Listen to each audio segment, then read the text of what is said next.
आंवला में हो रही मोटे अनाज की खेती को देखने पहुंचे केंद्रीय कृषि मंत्रालय के निदेशक। पूरा मामला उत्तर प्रदेश के बरेली जनपद चौला का, जहां पर आंवला में बाल विद्यापीठ स्कूल के संचालक रमेश चंद्र गुप्त और संजीव गुप्त के फार्म हाउस पर मोटे अनाज की खेती शुरू की गई है, जिसे देखने के लिए केंद्रीय कृषि मंत्रालय के निदेशक डॉक्टर बीरेंद्र सिंह और जिला कृषि अधिकारी डॉक्टर धीरेन्द्र चौधरी पहुंचे। आपको बता दें कि देश के प्रधानमंत्री नरेंद्र मोदी जी के आह्वान पर कार्यक्रम श्री अन्न योजना के तहत भारत के किसानों को मोटे अनाज की खेती के लिए प्रोत्साहित किया जा रहा है।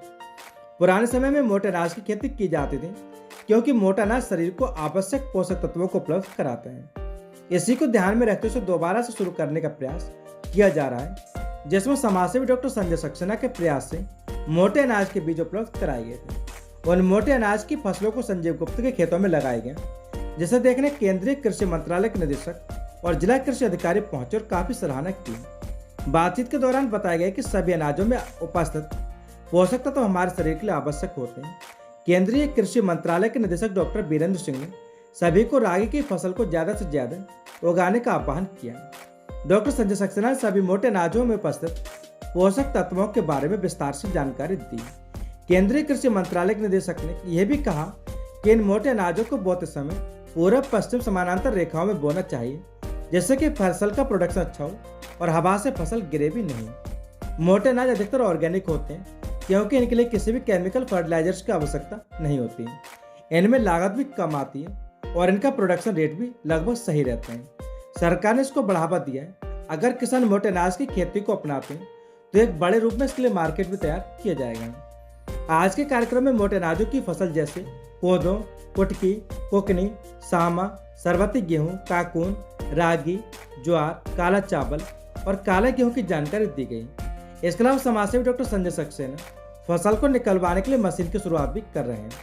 इस कार्यक्रम में डॉक्टर बीरेंद्र सिंह, निदेशक भारतीय कृषि मंत्रालय, धीरेन्द्र चौधरी जिला कृषि अधिकारी, Yagyadev Sharma Ramnagar, Suresh Chandra Pathak SMS, doctor Sanjay Saxena, doctor Ramesh Chandra Gupt, doctor Sanjeev गुप्त, नरेशपाल यादव सदर SMH, अमित सिद्धू NFSM सलाहकार, कुलदीप सिंह DDO ऑफिस व मयंक यादव NFC आदि लोग उपस्थित रहे।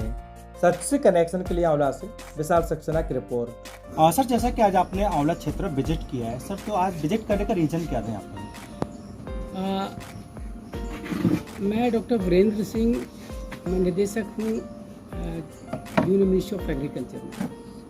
तो आज बरेली जनपद के इस आंवला क्षेत्र में और दूसरे अन्य ब्लॉकों में भी हम सुबह से भ्रमण कर रहे हैं।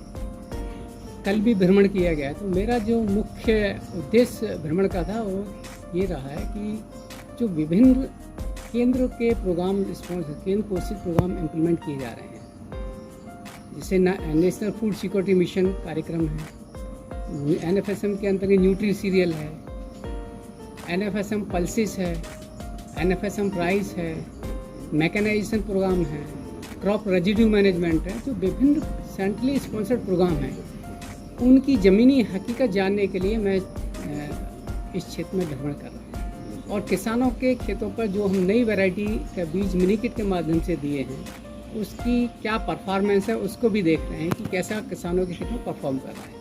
तो बेसिक उद्देश्य मेरा विजिट का ये है। सर, यहाँ पे जो काफ़ी समाज सेवी हैं डॉक्टर संजीव गुप्त जी, उन्होंने अपने यहाँ पे इनमें फसलों को लगभग 7 फसलें अपने यहाँ की हुई हैं। तो सर, आपने उनको देखा, कैसा लगा आपके लिए?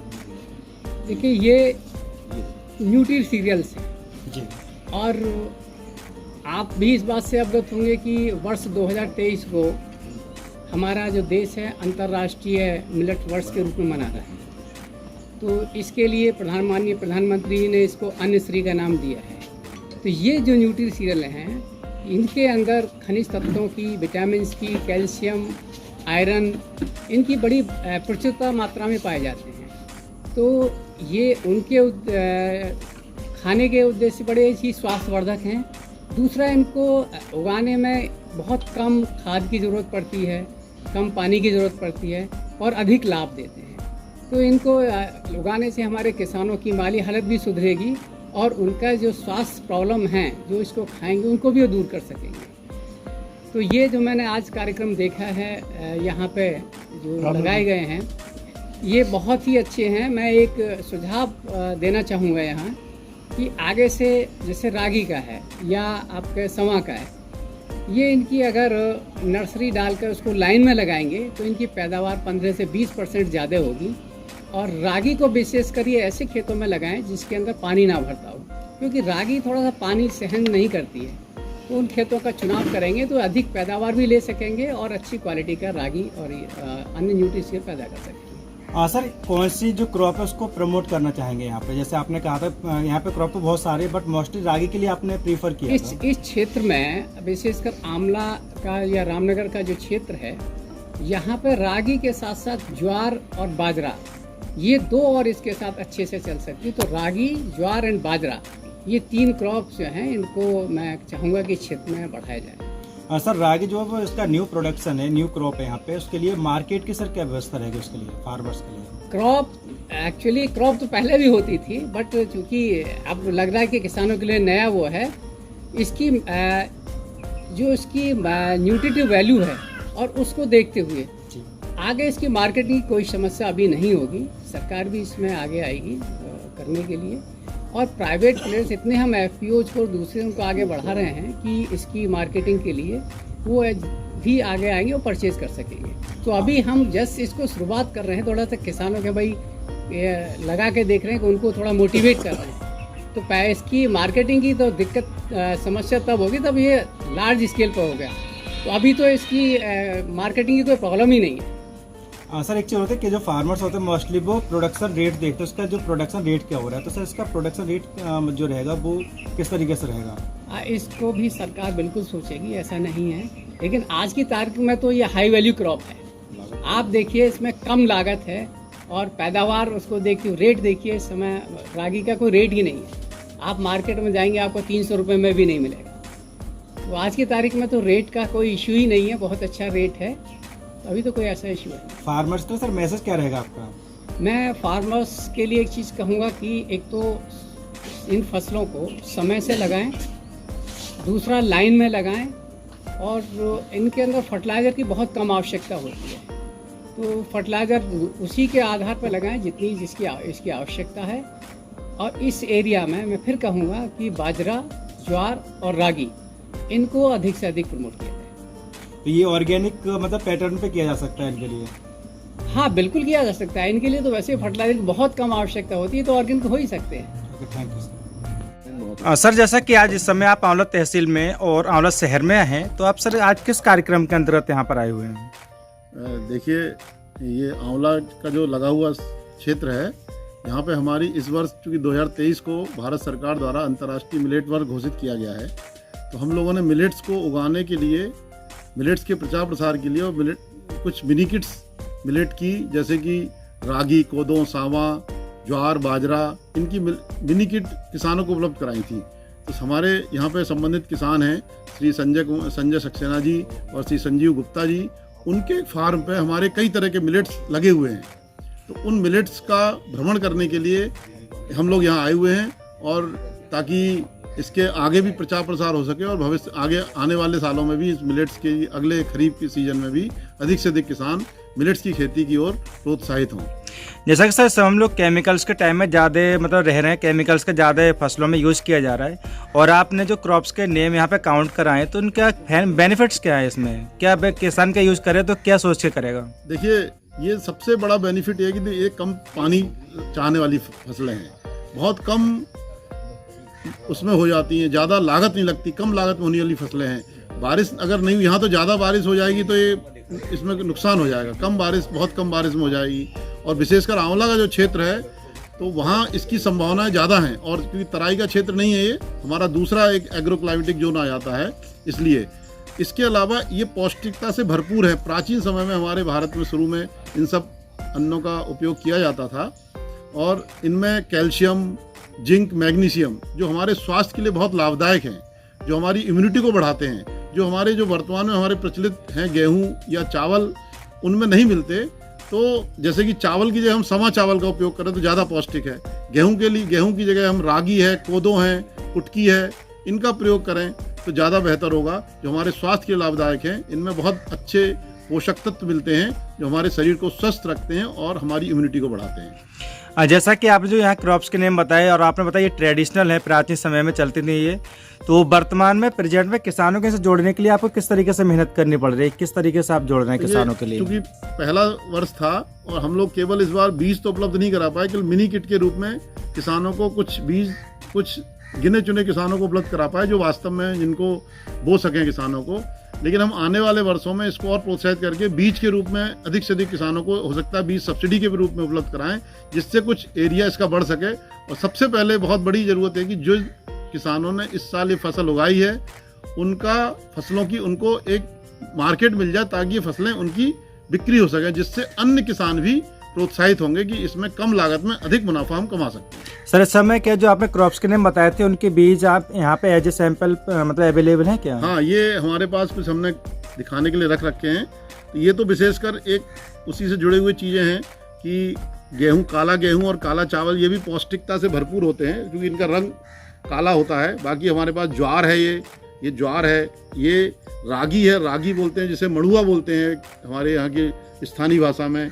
और ये हमारा काकून या कंगनी बोलते हैं, काकून या कंगनी बोलते हैं। ये हमारे पास सावा के चावल जैसे व्रत में लोग खाते हैं, सावा के चावल, उसी को सावा है। ये भी लगा हुआ है यहाँ। ये कुकनी है। उसके अलावा ये कुटकी बहुत छोटा सा बिल्कुल घास की तरह का पौधा होकर उसमें दाना आता है। और ये हमारे पास कोदो हैं। ये इतने सारे मिलेट्स पूरे जनपद में इसी प्रक्षेत्र पे हैं, इसमें से बहुत अधिकतम और किसी किसानों के नहीं है। बहुत ही आदर्श प्रक्षेत्र इन्होंने मिलेट्स का स्थापित किया है।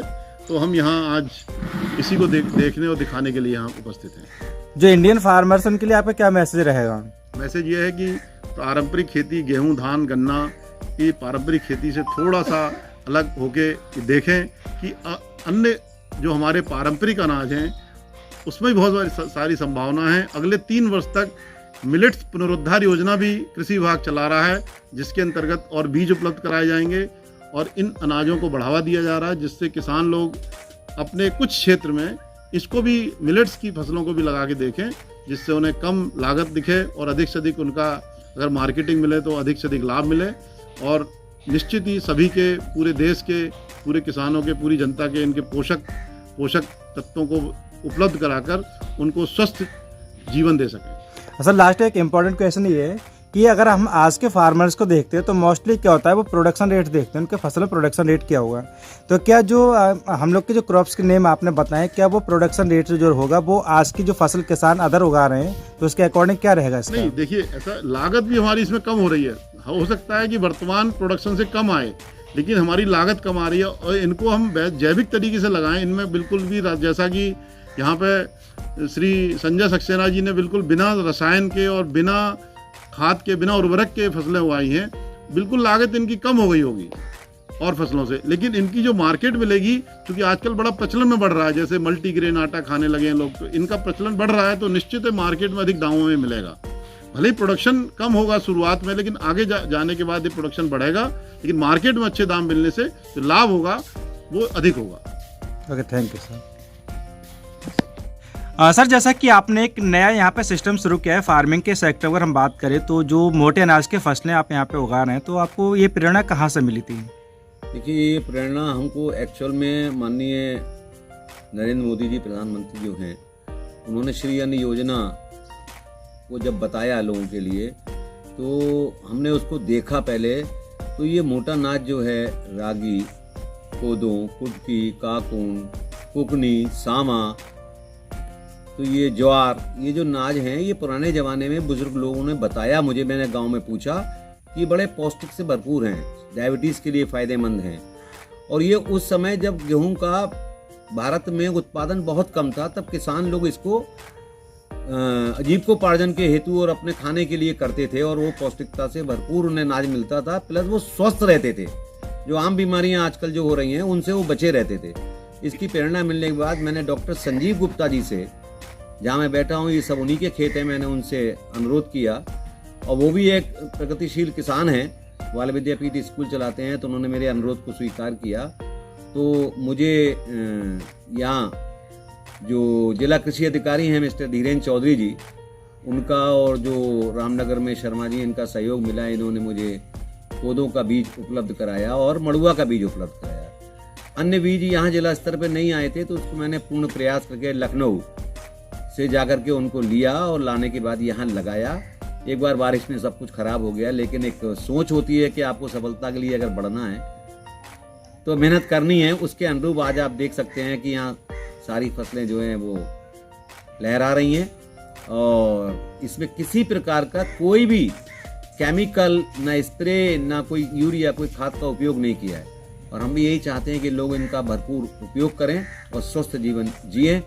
इसी के लिए मैंने ये योजना को यहाँ लाने का काम किया है। और मुझे जैसे बताया हमारे जिला कृषि अधिकारी जी ने कि बरेली जनपद में एकमात्र डॉक्टर संजीव गुप्ता का फार्म हाउस ऐसा है कि जहाँ पर एक ही जगह पे 7 प्रकार की श्री अन्न योजना के नाज लगाए गए हैं। मैं खाली आंवला तहसील की बात नहीं कर रहा हूँ, मैं चाहता हूँ किसान इससे प्रेरित हों और इसको लगाएं और जनमानस तक ये सब चीजें पहुंचे और लोग स्वस्थ जीवन इसका उपयोग करके व्यतीत कर सकें।